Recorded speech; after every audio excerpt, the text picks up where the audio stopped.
If you had traveled 150 million years into the past, you would have witnessed the dawn of the dinosaurs. One leading theory suggests that dinosaurs evolved from a group known as the archosaurs. These were the dominant reptiles that appeared near the end of the Permian period. To some people, they might even look a bit like dinosaurs, and that's because they were their ancestors. Over time, the archosaurs split into two groups. One group eventually gave rise to crocodiles, while the other continued to evolve into thousands of different species, the dinosaurs. One of the key traits they developed was the ability to walk on two legs. The earliest dinosaurs began walking upright, freeing their front limbs for other uses, such as grabbing food or defending themselves.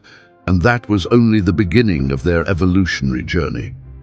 Let's travel back 250 million years to the Triassic period and witness the history of the dinosaurs. As we enter this new era, you'll notice that the dinosaurs running around look quite different from the ones you're used to seeing. One of the earliest dinosaurs to emerge from the archosaurs was the eagle raptor. This small creature was about the size of a dog, less than 1 meter tall, slightly larger than the eagle raptor, yet still fast and agile, probably hunting smaller animals. The Herrerasaurus was a bit taller, about 1.1 meters, but much heavier at roughly 350 kilograms.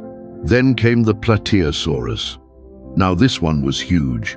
Standing around 3 meters tall and weighing up to 4,000 kilograms, it was one of the first examples showing just how large dinosaurs could become. But wait, they would grow even bigger than this. Despite their impressive forms, dinosaurs weren't yet the dominant creatures of the Triassic. They shared their environment with many other species, all struggling to survive in diverse ecosystems.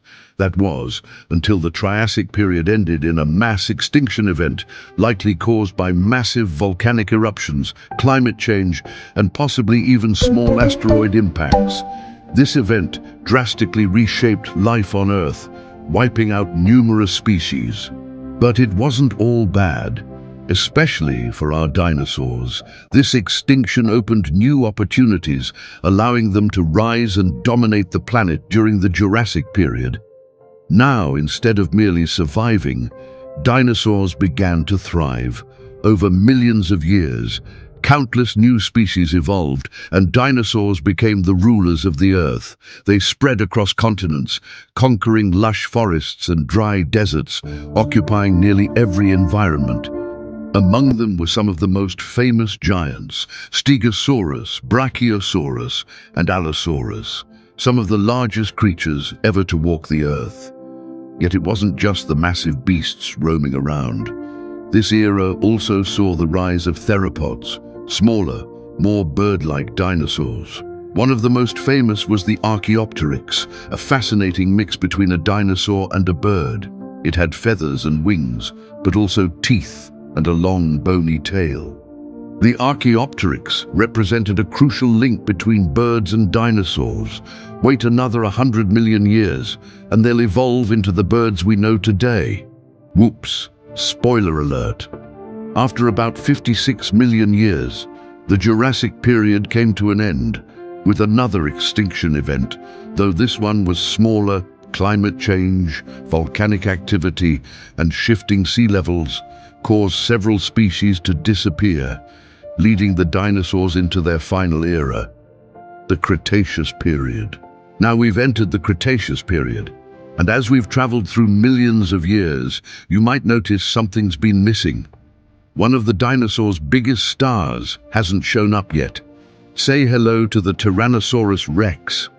The T-Rex was an enormous predator, 2.7 meters tall, 12 meters long, and weighing around 9 tons. With its powerful jaws and razor-sharp teeth, the T-Rex ruled the Cretaceous kingdom. Its favorite meals included large herbivores like Edmontosaurus, but it would also take on formidable opponents like Triceratops and even smaller theropods when given the chance.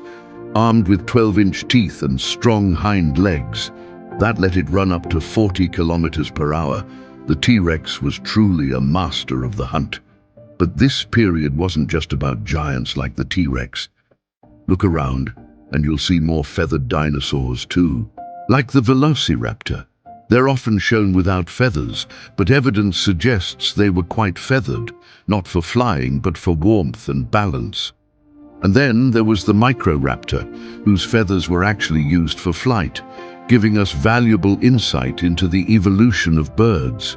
As mentioned earlier, Pangaea continued to break apart, forming the continents we recognize today.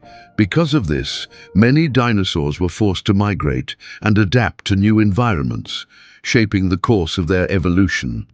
But none of that mattered when the next cataclysm struck as the dinosaurs roamed for millions of years. A massive asteroid was heading toward Earth.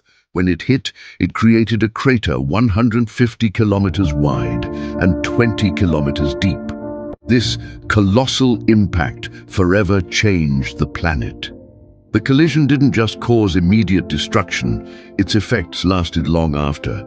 The environment changed dramatically, global temperatures dropped sharply, and debris from the impact blocked sunlight.